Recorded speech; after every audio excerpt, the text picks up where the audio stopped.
Hello students, आज के इस वीडियो लेक्चर में हम इकोनॉमिक्स का चैप्टर नंबर 10 जो आपका लास्ट चैप्टर है 11th स्टैंडर्ड का, तो इसकी एक्सरसाइज हम सॉल्व करने वाले हैं। तो इसका एक्सप्लेनेशन स्टार्ट करने से पहले मैं आपसे रिक्वेस्ट करूंगी कि अगर अभी तक आपने चैनल को सब्सक्राइब नहीं किया है तो चैनल को सब्सक्राइब कर बेल आइकन बटन को प्रेस कीजिए ताकि आपको लेटेस्ट वीडियो के नोटिफिकेशंस मिलते रहे। एंड ये स्टूडेंट्स, आपके नॉलेज के लिए मैं आप लोगों को बता दूं कि ये चैनल आप लोगों के लिए एब्सोल्युटली फ्री चैनल है। इस पे जितने भी वीडियो कंटेंट्स अवेलेबल है आपके स्टडी से रिलेटेड वो एब्सोल्युटली फ्री है। तो ज़्यादा से ज़्यादा आपके फ्रेंड्स के साथ भी शेयर करना है ताकि इसका बेनिफिट आपके फ्रेंड्स भी ले सके। तो यहाँ पर जो सबसे पहला क्वेश्चन है, question number 1, choose the correct option. आपको सही ऑप्शन चूज कर लिखना है। तो यहाँ पर हमें दिया है कि statements that are true about planning commission. Planning commission से रिलेटेड कौन से स्टेटमेंट है, सही स्टेटमेंट कौन से है, वो आपको यहाँ पर आइडेंटिफाई करना है एंड फिर उसके अकॉर्डिंगली आपको ऑप्शन सिलेक्ट करना है। तो यहाँ पर हम देखेंगे planning commission was established in the year 1950 में ये एस्टैब्लिश हुआ था। तो ये स्टेटमेंट सही है, इससे रिलेटेड हुआ। Then the prime minister is ex officio chairman of planning commission. Planning commission का एक्स ऑफिशियो चेयरमैन है प्राइम मिनिस्टर, तो ये भी इससे रिलेटेड स्टेटमेंट हो गया, ये सही है। देन इसके बाद में आप देखेंगे कि यहाँ पर जो सी दिया है उसमें बोला economic planning is a time bound programme. तो यहाँ पर economic planning is a time bound programme, ये तो मीनिंग हुआ, ये प्लानिंग कमीशन से रिलेटेड वैसे नहीं है, ये तो इसका इकोनॉमिक प्लानिंग का मीनिंग हुआ कि ये टाइम बाउंड प्रोग्राम है। And then economic planning is based on predetermined objectives. तो ये जो है ये इसका है ना इकोनॉमिक प्लानिंग का फीचर्स हुआ। तो यहाँ पर है ना हमें जो करेक्ट ऑप्शन लिखना है वो है ऑप्शन नंबर 1, जिसमें ए एंड बी जो है वो आपके स्टेटमेंट है वो करेक्ट स्टेटमेंट है। तो यहाँ पर पहला जो हमारा आंसर होगा वो होगा ऑप्शन फर्स्ट, जो ऑप्शन है ए एंड बी आपका करेक्ट आंसर है। देन नेक्स्ट क्वेश्चन नंबर 2 पे हम मूव करेंगे। तो यहाँ पर statements that are incorrect regarding India's 5 year plans, जो इंडिया का 5 ईयर प्लान्स है उससे रिलेटेड स्टेटमेंट आपको आइडेंटिफाई करने हैं, और जो उससे रिलेटेड स्टेटमेंट नहीं है वो आपको यहाँ पर है ना चूज कर आंसर में लिखना है, क्योंकि यहाँ पर incorrect regarding India's 5 year plan को बोला है। तो यहाँ पर हम देखेंगे कि द फर्स्ट जो दिया है A, the main objective of first 5 year plan was development of agriculture. तो ये है ना 5 ईयर प्लान से रिलेट करता है, करेक्ट है ये। Then social welfare and poverty eradication are were the prime objectives of the 7th 5 year plan. तो यहाँ पर जो है इंडिया का जो 5 ईयर प्लान है, 7th 5 ईयर प्लान से, ये सोशल वेलफेयर एंड पॉवर्टी उसके अंडर में आता है और उसका मेन ऑब्जेक्टिव एंड स्ट्रैटेजी है। तो ये भी है ना 5 ईयर प्लान से रिलेटेड हुआ। देन सी यहाँ पर दिया कि by the second 5 year plan focus increase on faster inclusive growth. तो सेकेंड 5 ईयर प्लान में तो है ना डेवलपमेंट ऑफ हैवी इंडस्ट्रीज था, focus increase on faster inclusive growth नहीं आएगा। अगर आप है ना यू शुड नो वाला जो टेबल देखोगे 5 ईयर प्लान्स का, तो उसमें आपको पता चल जाएगा कि सेकेंड 5 ईयर प्लान में तो डेवलपमेंट ऑफ हैवी इंडस्ट्रीज है। तो मतलब ये जो है इनकरेक्ट, सी वाला जो ऑप्शन है वो इनकरेक्ट स्टेटमेंट है।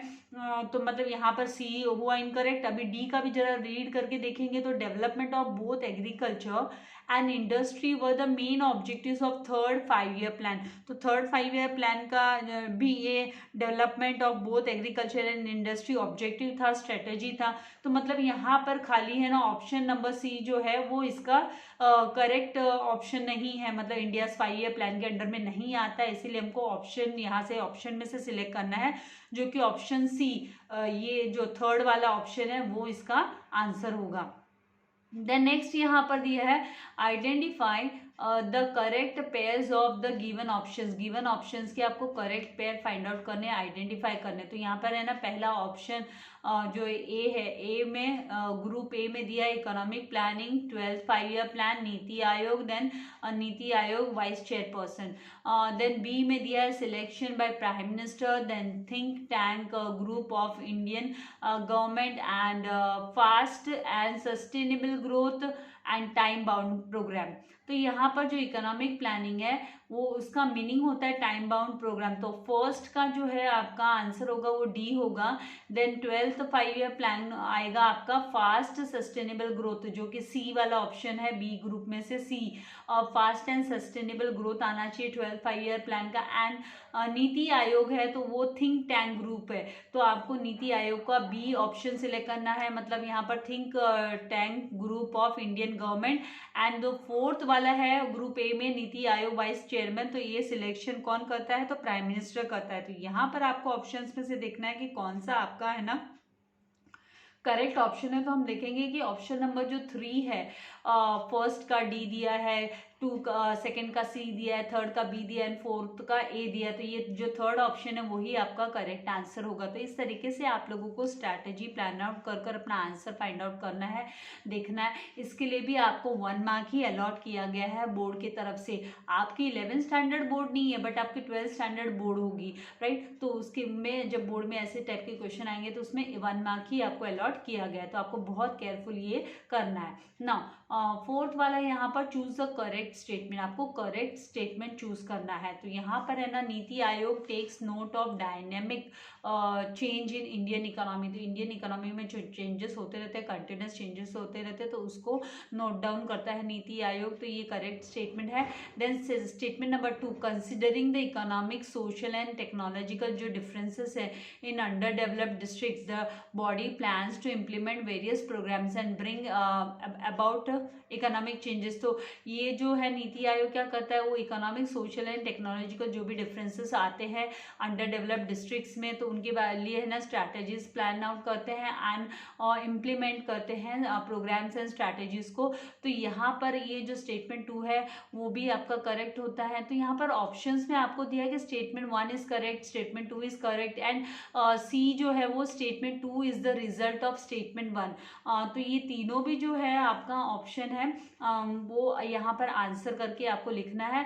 बिकॉज यहाँ पे क्या हुआ है, टेक्स्ट बुक में या तो इन्होंने है ना ऑप्शन देना भूल गए हैं, जिसमें कि अगर ऑप्शन में हमारा ABC कर आता तो उन्होंने दिया नहीं है। तो मैं as per the text book आप लोगों को बता दूं कि आपको A, B एंड C तीनों भी आपका है ना करेक्ट आंसर में आपको लिख लेना है।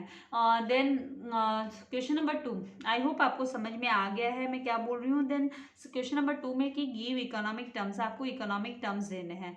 तो इकोनॉमिक टर्म्स में आपको सबसे पहला जो स्टेटमेंट दिया है, conscious and deliberate choice of economic priorities by some public authority. तो जो पब्लिक अथॉरिटीज है वो कंटिन्यूसली, कॉन्शियसली वो लोग है ना एंड डेलिब्रेटली वो लोग इकोनॉमिक जो इकोनॉमिक चॉइस है इकोनॉमिक डेवलपमेंट के लिए जो कर सकते हैं वो करते रहते हैं, तो उसको इकोनॉमिक प्लानिंग बोलते हैं, that is called as economic planning. तो आपको जो राइट टर्म लिखना है यहाँ पर, ये डेफिनेशन है जिसमें कि conscious and deliberate choice of economic यहाँ पर, तो आपको यहाँ पर लिख देना है इकोनॉमिक प्लानिंग, आपका यहाँ पर आंसर होगा, जो कि है ना बारबेरा वुडन ने ये है ना, मिसेस बारबेरा वुडन ने ये डेफिनेशन दी है।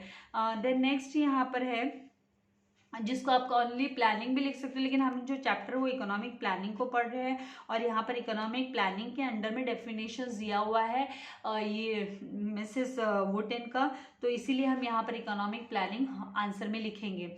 Now a group of people called forth by the government to discuss various problems and also try to find out solutions to them।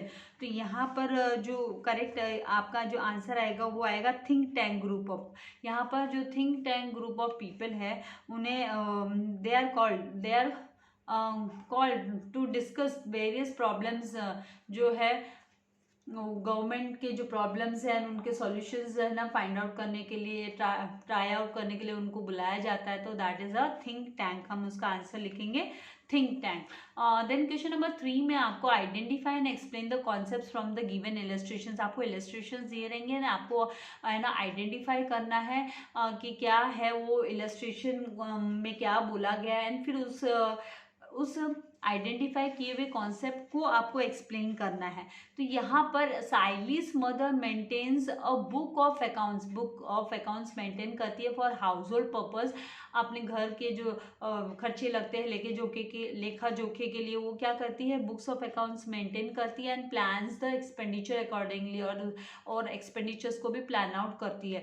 तो यहाँ पर जो आपको वो अपने घर की इकोनॉमिक प्लानिंग कर रही है। तो यहाँ पर आपको आइडेंटिफाई कॉन्सेप्ट में लिखना होगा कि इकोनॉमिक प्लानिंग, एंड एक्सप्लेनेशन जो होगा कॉन्सेप्ट में वो होगा economic planning is a time bound programme है टू अचीव सर्टेन ऑब्जेक्टिव्स, कुछ ऑब्जेक्टिव्स को अचीव करने के लिए with the help of available resources, जितने भी अवेलेबल रिसोर्सेज है बाय द प्लानिंग अथॉरिटी। तो यहाँ पर जो है hence above illustration relates to the concept, ये किसकी कॉन्सेप्ट से रिलेट करता है, तो it relates to the concept of economic planning where साइलिस मदर है वो मेंटेन करती है book of accounts for house hold purpose and plan the expenditure accordingly, और उसके हिसाब से ही वो अपने एक्सपेंडिचर्स को भी प्लान आउट करती है। तो ये हाउस होल्ड की इकोनॉमिक प्लानिंग हो गई।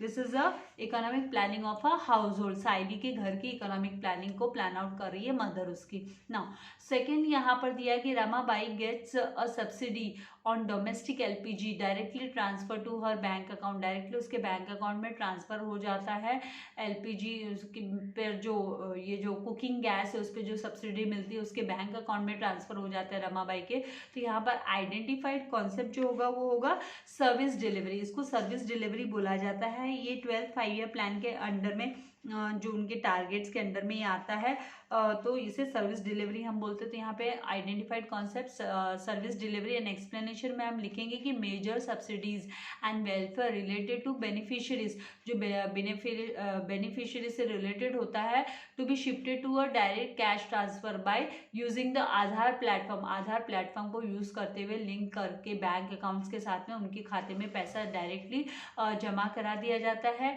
उनके खाते में ट्रांसफर हो जाता है, क्रेडिट कर दिया जाता है, and it is important target है। जैसे मैंने आपसे कहा 12th 5-year का एक इम्पॉर्टेंट टारगेट है।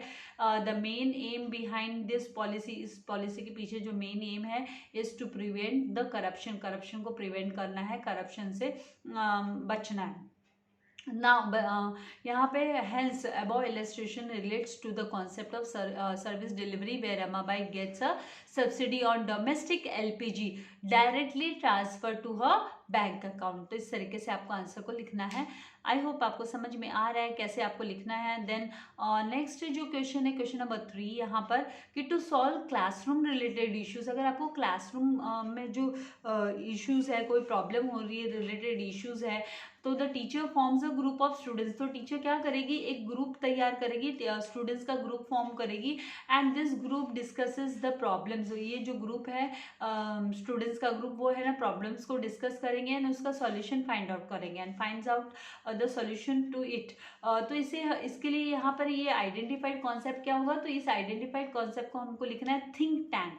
वो सोचेंगे प्रॉब्लम्स के बारे में, सोचेंगे प्रॉब्लम्स के बारे में, डिस्कस करेंगे एंड फिर उसका सॉल्यूशन देंगे। तो यहाँ पर हमको आइडेंटिफाइड कॉन्सेप्ट में लिखना है थिंक टैंक, एंड एक्सप्लेनेशन में आएगा कि think tank is a group of experts. ये है ना एक्सपर्ट्स का ग्रुप होता है। इकोनॉमिकली हम इसके बारे में बात कर रहे हैं कि group of experts who are gather together by an organisation, specially है ना गवर्नमेंट है ना वो इन्हें एक्सपर्ट्स को बुलाती है, थिंक टैंक ग्रुप को बुलाती है टू कंसीडर वेरियस प्रॉब्लम्स, बहुत सारे प्रॉब्लम्स को सॉर्ट आउट करने के लिए, ट्राई आउट करने के लिए, उसके ऊपर वर्कआउट करने के लिए, ताकि उसके सॉल्यूशन, सही सॉल्यूशन रिसीव हो जाए। हैंस द अबव इलस्ट्रेशन, इसलिए जो ऊपर दिया हुआ इलस्ट्रेशन है वो थिंक टैंक से रिलेटेड है। टीचर भी यहाँ पे फॉर्म कर रही है, ग्रुप ऑफ स्टूडेंट्स को तैयार कर रही है जो कि है ना क्लासरूम रिलेटेड इश्यूज को सॉल्व कर सके। क्योंकि जैसे टीचर के एब्सेंस में, एब्सेंस होना मतलब कैसे, एक टीचर गई लेक्चर देके तो दूसरे टीचर आने तक भी मीनवाइल जो भी प्रॉब्लम्स होती है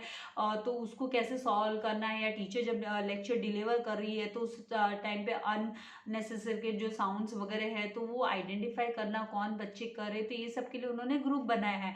तो ये मतलब थिंक टैंक कॉन्सेप्ट से रिलेटेड हो गया। So the teacher forms a group of students and this group discusses the problems and finds a solution to it. तो आई होप यहाँ तक आपको अच्छे से समझ में आ गया है कि किस तरीके से आप लोगों को लिखना है। तो यहाँ इस वीडियो में हमने question number 1 and 2 and 3 solve किया। नेक्स्ट वीडियो लेक्चर में मैं आप लोगों के लिए क्वेश्चन नंबर 4 एंड 5 एंड 6 का सोल्यूशंस लेकर आऊंगी। तो तब तक के लिए thank you very much. God bless you all dear students.